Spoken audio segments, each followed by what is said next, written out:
Okay, we're just heading out now. We got 5 trees just to get on the ground today. I got my good buddy Quentin along today, so we got a drone coming out, gonna shoot some cool footage and do some cool stuff. So here we go. It's a nice Wednesday morning and we're gonna go cut down some trees. So we got all the ones with the pink ribbons on. We're taking down this guy here, just the front part of him. He's got a little bit of a split in the back.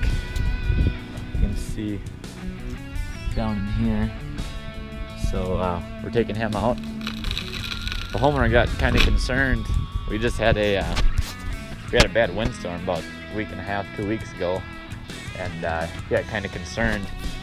This oak over here broke off and went onto the back of his roof there. So now he's concerned about all these guys right up here. We got 1, 2, 3, 4, 5 here, and they got some problems going on in the back, and so we got a guy coming. We're gonna get this power line dropped right up here, and that's gonna open up a bunch of possibilities over there. And so we're just gonna get these guys on the ground for him, and he's gonna handle the cleanup. So here we go. You connected?